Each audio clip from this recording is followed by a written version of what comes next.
Donnie and Dolly. The team is supported by ableauctions.ca. Closing your business? We can help.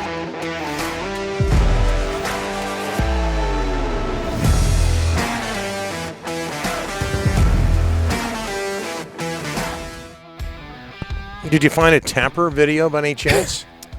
I didn't find a tamper, like how to use video. There's a lot of people reviewing tampers. Different.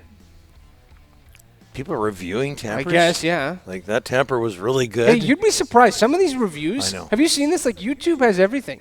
You type in a review on whatever. Stating the obvious. And there's like 100,000 views on this thing. Yeah. Guy made like $500 off this video. It's like, wow. All of our guests today brought to you by the Bayside Oceanfront Resort. We brought up gardening tools because you mentioned that you worked in your yard on the weekend, but actually you were watching people work in your yard. You got to watch. You got to watch like a hawk.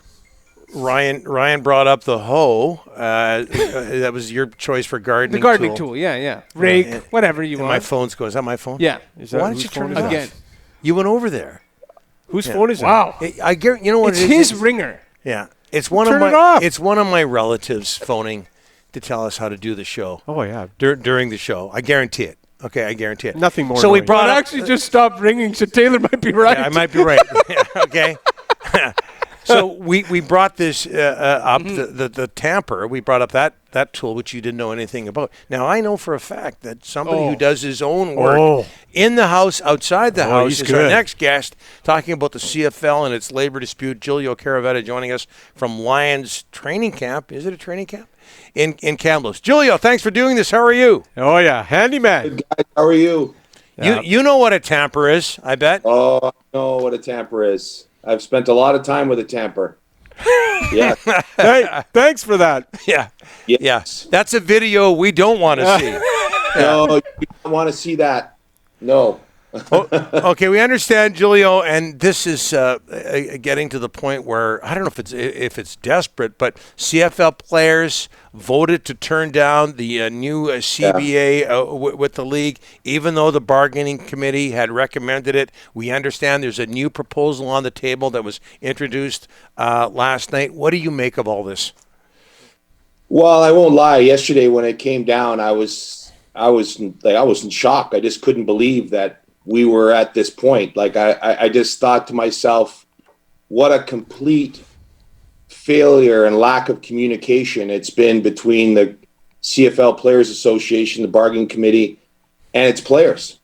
You don't normally see, the PA and then the each team's representative recommending the deal, and then having it voted on and then not ratified, right? You usually, when you're at that point, everybody knows what's on the table and you are agreeing with it, right? Like if there's great communication, hey, this is what the players want. We've talked to them, and this is the red line we're not going under.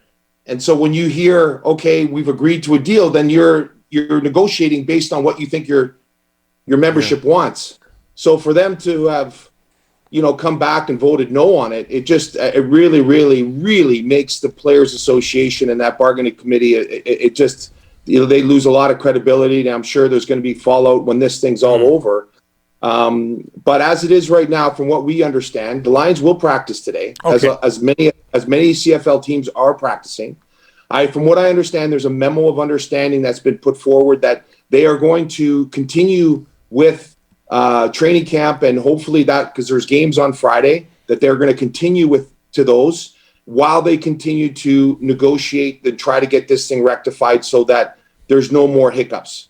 So that's where we are right now. So I would imagine, Donnie and Rick, that this all has to do with the ratio. Yeah, and that's for the Canadians. That's they don't want to see it change. But the problem is that, again, we come back to the fact that these are things that should have been done while you're negotiating. Right. Hey, listen, we're not going to settle for anything under 7 Canadian starters. So don't come saying we want 6 or we want 5.5 or whatever it is. Right. Yeah. Don't do it. And so this is why it's so frustrating. It makes the league look bad, right? Julio, the C in CFL is Canadian. You are a Canadian who played in the Canadian Football League, and that ratio should not change. It should stay at 7. And I'm with the Canadian players on this. Fight it right to the end. I agree. I agree. I'm not disagreeing. Yeah, I'm with you. I'm with you. Here's the thing that I and the league carried this rule years and years and years ago is that, and I'll use TJ Lee. I can use a number of guys with the Lions that have committed themselves not only to this team, the team is committed to them. They spend their off seasons. They do all the community work. Guys like TJ Lee and Joel Figueroa and Brian Burr, all these guys. Yeah. Right. So my if you want, increase the ratio. And then allow each team to have a guy who spent at least 5 years with one team. There's no, hey, the guy spent 3 years in the league. He's bounced around from here to here. No. What you're doing is you're rewarding a team that has developed this player and kept him in the community, kept him on the team. He has in turn given back to you by his commitment. And now after 5 years, he's considered a national. A Canadian, Yeah. End of story. You're not affecting the 7. So what's happened is that they want to do that, but they also want to nationalize 3 American players. Yeah. And this wasn't going to take. I've been asking about this because I wasn't really clear about it, but they wanted to nationalize 3 Americans, and the rule was going to be 3 years in the league was the minimum. That's not much. So that's not much. No. And now all of a sudden, those 3 could be considered nationals. They could only play up to 49% of the snaps. So that, I guess, in turn, brings down the ratio to 5.5, if that makes sense, right? 50%, 50%, 50% from 3 players. Yeah. So that's where they were saying, no, we don't, everything else was fine. Like the salaries went up 10 grand, the minimum, went from 65 to 75. They got extended medical coverage for the guys down in the States, which I know was a big deal. I know there was some sticking point about they wanted to add an hour's worth of padded practices. And there was a little bit of a sticking point about that, but I think they worked through that. So this was the issue. So the problem here's the thing what we've talked about is that from between ratifying the deal and then all of a sudden the Canadian guys maybe who, this was the starters that were like, hey, listen, this is going to have a big effect. Then they must have gone on a campaign within the team to say, hey, listen, this isn't a good deal for us. So that's where the disconnect is, and that's where I think it makes them look bad, right? Because it's just not when you agree to a deal, everyone says, yeah, we're negotiating on behalf of our members, and this is what they want, and then all of a sudden have the membership say, oh no, hold on a second, I'm not too crazy about this. Not a good look. Yeah, 49% of the snaps. You'd have to hire somebody to keep track of all of that. I couldn't do it. So here was my question yesterday was who keeps track of that? Who keeps track of that? And what happens in the course of a game if all of a sudden, using TJ Lee as an example, he played 70%? Yeah. What do you do? What's the penalty? Do you forfeit? Do you get fined? Like what? How do you enforce that? Keep it simple. Yeah. Exactly. Yeah. So what gut feeling, Giulio, or maybe something that we don't know of this all getting worked out. June 9th is the season opener for the CFL. They better get going, Giulio. They got the big opener, the big band coming in. They better get going. They're going to get it done.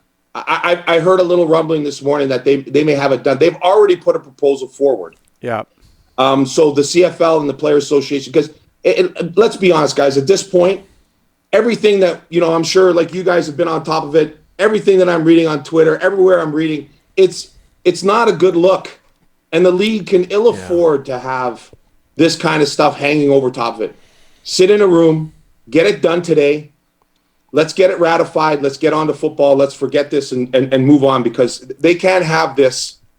Because if this were to start to get ugly, worst case scenario and say the owners said, you know what? No, we're going to lock you out. And now all of a sudden you got guys that are up here in Kamloops that are relying on their board, on their food, all this kind of stuff. You're going to get guys that are going to say, you know what?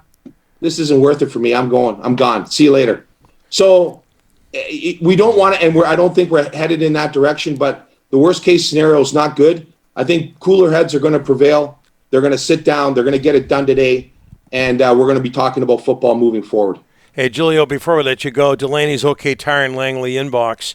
This is from Tourism Kamloops. They want to thank you for the background you've got going there. When I think Kamloops, I think generic blank wall. Hey, I think MacArthur Park. Listen, if I were to drop my shoulder and then you were to see my bed that's completely ravaged, the sheets are all over the place. Hey. Yeah. It's not ideal. Aberdeen Mall, MacArthur Park. Are you kidding me? Come on, Giulio.